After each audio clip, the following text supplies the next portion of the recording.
Glória a Deus, bom dia! Vamos para a nossa leitura do livro Uma Vida com Propósito e hoje é o dia 37 e o tema de hoje é partilhando sua mensagem de vida. Deixa eu orar por vocês. Senhor Deus e Pai, abençoa a vida dos teus filhos. Que o teu Espírito Santo nos dê essa sabedoria para refletirmos como por um espelho, Senhor, a vida do teu Filho Jesus, a tua vida em nós. Nos dá sabedoria, nos dá entendimento, compreensão, que essa reflexão, essa meditação, esse momento dos teus filhos seja de um poder tremendo do Senhor, ensinando-nos mais e mais em nome de Jesus. Amém. Amém? Vamos lá então. Quem crer no Filho de Deus tem o testemunho de Deus nele. 1 João 5, verso de número 10. A vida de vocês ecoa a palavra do Senhor. As notícias sobre sua fé em Deus são conhecidas. Já não temos que dizer mais nada. Vocês são a mensagem. 1 Tessalonicenses, capítulo 1, verso 8. Primeiro tópico, Deus lhe deu uma mensagem de vida para partilhar. Quando você se tornou cristão, da mesma forma, se tornou mensageiro de Deus.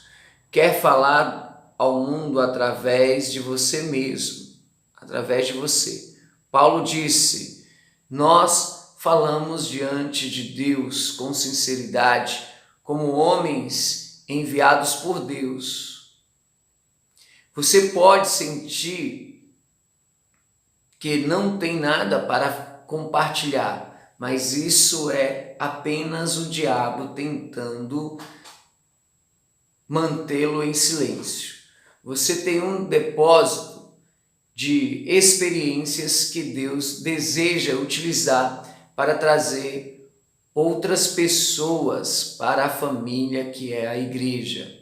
A Bíblia diz, quem crer no Filho de Deus tem em si mesmo esse testemunho, sua mensagem de vida está dividida em 4 partes. Oh, glória a Deus, aleluias. Primeiro, seu testemunho, a história de como você iniciou um relacionamento com Jesus. Segundo, as suas lições de vida, mais importantes lições que Deus lhe ensinou. Suas paixões de origem divina, as questões pelas quais você mais se interessa segundo a forma que Deus lhe deu. E quarto, as boas novas, mensagem da salvação. Segundo tópico, sua mensagem de vida inclui seu testemunho. O testemunho é a história de como Cristo foi importante na sua vida. Pedro nos diz que fomos escolhidos por Deus para fazer sua obra e falar para Ele, a fim de dizer aos outros, noite e dia, a diferença que Ele fez para você. Esta é a essência do testemunho. Simplesmente partilhar suas experiências pessoais no que diz respeito ao Senhor. Em um tribunal, não se espera que a testemunha debata o caso, comprove a verdade ou insista em determinado veredito. Esse é o trabalho dos advogados. A testemunha simplesmente conta o que lhe aconteceu, o que viu. Jesus disse, vocês serão minhas testemunhas e não vocês serão meus advogados. Ele quer que você conte sua história para os outros. Dar seu testemunho é uma das partes principais de sua missão na terra, porque é original. Não há outra história exatamente igual à sua, então somente você pode contá-la. Se você deixar de partilhá-la, ela será perdida para sempre. Você pode não ser um estudioso da Bíblia, mas é uma autoridade quando se trata de sua vida. Também porque é difícil argumentar com uma experiência pessoal. Na prática, seu testemunho pessoal é mais eficaz que um sermão, porque as pessoas que não creem veem os pastores como verdadeiros profissionais, mas veem a você como um cliente satisfeito. Logo, lhes dão mais credibilidade. Histórias pessoais também são mais fáceis de relatar do que princípios. E as pessoas adoram ouvi-las, elas captam nossa atenção e ficam em nossa memória por mais tempo. Os incrédulos provavelmente perderiam o interesse se você começasse a citar teólogos, mas tem uma curiosidade natural sobre experiências que nunca tiveram. Histórias compartilhadas criam uma ponte de relacionamento por onde Jesus pode atravessar de seu coração para o delas.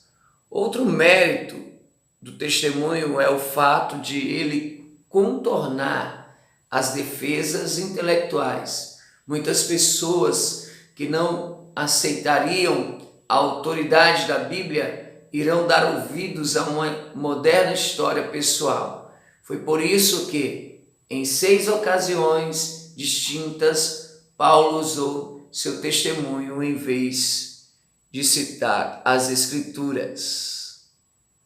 A Bíblia diz: estejam sempre prontos para responder a qualquer pessoa que pedir que expliquem a esperança que vocês têm. Contudo, façam isso com mansidão e respeito. A melhor forma de estarmos preparados é escrever nosso testemunho e então decorar os pontos principais, dividindo-os em 4 partes. Como era a minha vida antes de conhecer Jesus? Segundo, como percebi que precisava de Jesus? Terceiro, como comprometi minha vida com Jesus? E quarto, a diferença que Jesus faz na minha vida. Você, logicamente, tem muitos outros testemunhos além do relato de sua salvação. Você tem um relato para cada experiência na qual Deus o auxiliou. Você deve fazer uma lista de todos os problemas, circunstâncias e crises dos quais Deus o salvou.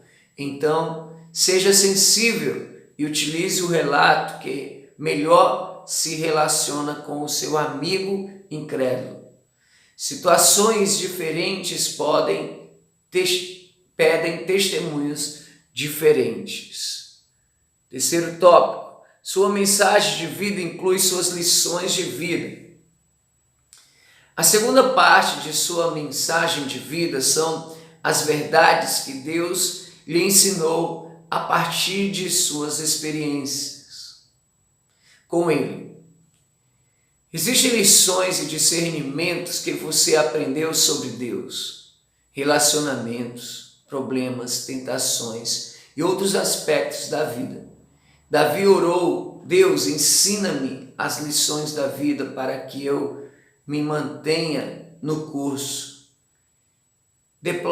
Deploravelmente, muitas vezes deixamos de aprender com várias coisas que nos acontecem. Sobre os israelitas, a Bíblia diz: repetidas vezes Deus os resgatou, mas eles nunca aprenderam, até que finalmente seus pecados os destruíram. Você provavelmente já conheceu pessoas assim. Embora seja sábio aprender com nossas experiências, é ainda mais sábio aprender com as experiências dos outros. Não há tempo suficiente para aprender tudo na vida por tentativas e erro. Devemos aprender com as lições de vida dos outros. A Bíblia diz: quando alguém está querendo aprender, o conselho de uma pessoa experiente vale mais do que anéis de ouro ou joias de ouro puro. Escreva as principais lições de vida que aprendeu para que possa partilhá-las com os outros. Devemos ser gratos a Salomão por tê-lo feito, pois ele nos deu os livros de Provérbios e Eclesiásticos, os quais estão repletos de lições práticas de vida. Imagine quantas frustrações inúteis poderiam ser evitadas se aprendêssemos com cada lição de vida das pessoas que nos cercam. Pessoas maduras desenvolvem o hábito de extrair lições das experiências do dia a dia. Eu o encorajo a fazer uma lista de suas lições de vida.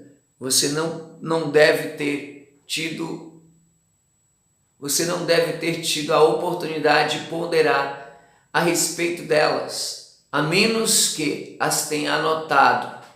Eis algumas perguntas para cutucar sua memória e fazê-la começar. Primeira, o que me ensinou com o fracasso? O que Deus me ensinou com o fracasso? Segunda, o que Deus me ensinou com a falta de dinheiro? Terceira, o que Deus me ensinou com a dor, tristeza ou depressão?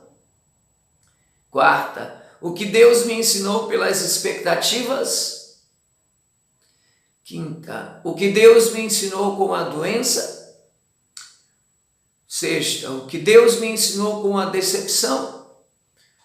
O que aprendi com minha família, minha igreja, meus relacionamentos, meu grupo pequeno e com os que me criticam? Mais um tópico, vamos lá. Sua mensagem de vida inclui partilhar as paixões que Deus lhe deu. Nosso Deus é um Deus apaixonado. Ele ama apaixonadamente algumas coisas e apaixonadamente detesta outras. À medida que você se apaixonar dele, ele lhe dará uma enorme paixão por algo que realmente importa a ele, de modo que você possa ser seu porta-voz no mundo. Pode ser uma paixão por um problema, por um princípio ou por um grupo de pessoas. O que quer que seja, você se sentirá compelido a falar a esse respeito e a fazer o que estiver a seu alcance para mudar a situação.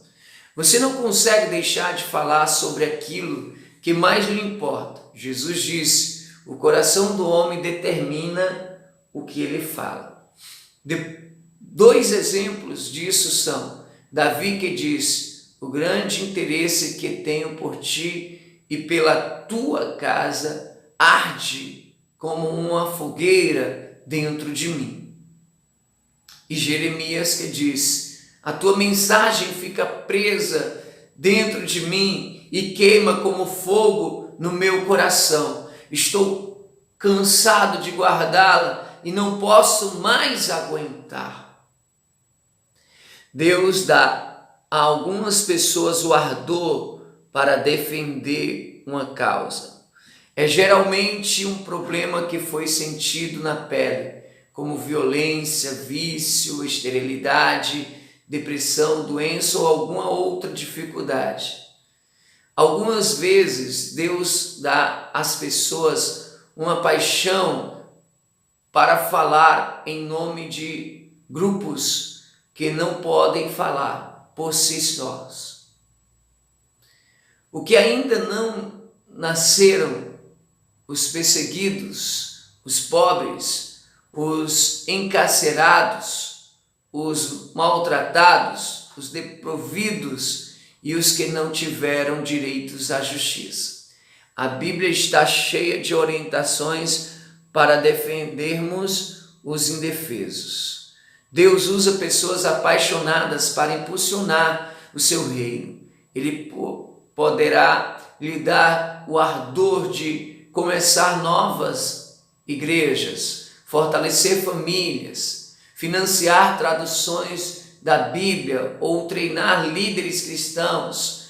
Você pode ter recebido uma paixão dada por Deus para alcançar determinado grupo de pessoas com o Evangelho, homens de negócios, adolescentes, estudantes estrangeiros, jovens mães ou que praticam determinados esportes ou passatempo. Se você pedir a Deus, Ele fará seu coração arder por um país ou por um grupo étnico específico que precise desesperadamente de um vigoroso testemunho cristão. Deus nos dá diferentes paixões para que se concretize tudo que Ele quer seja feito no mundo. Você não deve esperar que alguém se entusiasme pela sua paixão. Em vez disso, devemos ouvir e valorizar as mensagens de vida uns dos outros, porque ninguém tem como dizer tudo. Jamais menospreze a paixão dada por Deus a outra pessoa. A Bíblia diz: é bom sempre sermos zelosos pelo bem. Mais um tópico: sua mensagem de vida inclui as boas novas. O que são as boas novas ou o Evangelho? No Evangelho é revelado a justiça de Deus, uma justiça que do princípio ao fim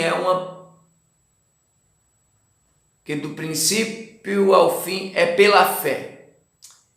Pois Deus estava em Cristo, reconciliando o mundo consigo mesmo, não levando mais em conta o pecado das pessoas contra Ele.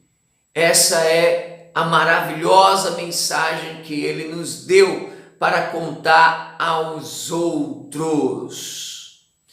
As boas notícias são que, quando confiamos na graça de Deus para nos salvar, pelo que foi realizado por Jesus, nossos pecados são perdoados. Passamos a ter um propósito para viver e nos é prometido um futuro lar no céu. Existem centenas de ótimos livros que ensinam a pregar o Evangelho. Posso passar uma lista de livros que têm sido bem úteis para mim. Vê no apêndice 2. Mas nem todo o treinamento do mundo irá motivá-lo a testemunhar de Cristo enquanto você não tiver assimilado as 5 convicções expressas no capítulo anterior. O mais importante é que você aprenda a amar aos perdidos da forma que Deus os ama. Deus nunca deu vida a uma pessoa por quem não sentisse amor. Todos importam para Ele. Quando Jesus estendeu os braços na cruz, Ele estava dizendo: eis o tanto que o amo. A Bíblia diz: pois o amor de Cristo nos constrange, porque estamos convencidos de que um morreu por todos. Sempre que você se sentir apático sobre sua missão no mundo, passe algum tempo pensando sobre o que Jesus fez por você na cruz. Você deve se preocupar com os que não creem, porque Deus se preocupa. O amor não lhe dá outra escolha. A Bíblia diz: no amor não há medo. O amor que é totalmente verdadeiro afasta o medo. Um pai se lançaria para dentro de um prédio em chamas a fim de salvar o filho, porque seu amor por aquele filho é maior que seu medo. Se você tem medo de partilhar o Evangelho de Deus com aqueles que estão ao redor, peça a Deus que encha seu coração de amor por essas pessoas. A Bíblia diz: Deus não quer que ninguém se perca, mas que todas as pessoas mudem seu coração e sua vida. Assim que você conhece uma pessoa que não conheça a Cristo, você precisa começar a orar por ela, servindo-a com amor e partilhando as boas novas. E enquanto existir uma única pessoa em sua comunidade que não faça parte da família de Deus, sua igreja precisa insistir em buscá-la. A igreja que não quer crescer está dizendo ao mundo: vocês podem ir para o inferno. O que você está disposto a fazer para que as pessoas que você conhece possam ir para o céu? Convidá-las a vir à igreja? Contar sua história? Presentear-lhes este livro? Levá-las para jantar? Orar por elas diariamente até que seja salva?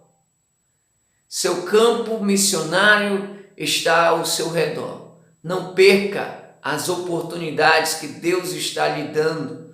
A Bíblia diz: aproveitem o máximo das suas oportunidades para contar a boa nova aos outros. Sejam sábios em todos os seus contatos com eles. Alguém irá para o céu por sua causa? Será que alguém no céu poderá lhe dizer: eu gostaria de lhe agradecer, estou aqui porque você se importou suficiente para me falar do Evangelho? Imagine a alegria de encontrar no céu pessoas que você ajudou a chegar lá. A salvação eterna de uma única vida é mais importante que tudo o mais que você possa conseguir na vida. Somente as pessoas irão durar para sempre. Neste livro você aprendeu os 5 propósitos de Deus para a sua vida na terra. Ele o fez para ser membro de sua família, exemplo de seu caráter, alguém que engrandece sua glória, ministro de sua graça e mensageiro do Evangelho. Desses 5 propósitos, o 5º pode ser realizado somente na terra. Os outros 4 você continuará exercendo na eternidade, de uma forma ou de outra. Por isso é tão importante propagarmos as boas novas. Você só tem um curto espaço de tempo para partilhar sua mensagem de vida e cumprir sua missão. 37º dia, pensando sobre o meu propósito. Um tema para reflexão. Deus quer dizer algo ao mundo por meu intermédio. Um versículo para memorizar. Estejam sempre prontos para responder a qualquer pessoa que pedir que explique a esperança que vocês têm. Porém, façam isso com educação e respeito. 1 Pedro 3,15. Uma pergunta para meditar. Ao refletir sobre minha história pessoal, percebo que ela é mais adequada a essa ou aquela pessoa. Com quem Deus gostaria que eu a partilhasse? Glória a Deus. Deus abençoe vocês. Uma ótima meditação e que esse poder, esse fogo queime em seu coração para a glória do Senhor.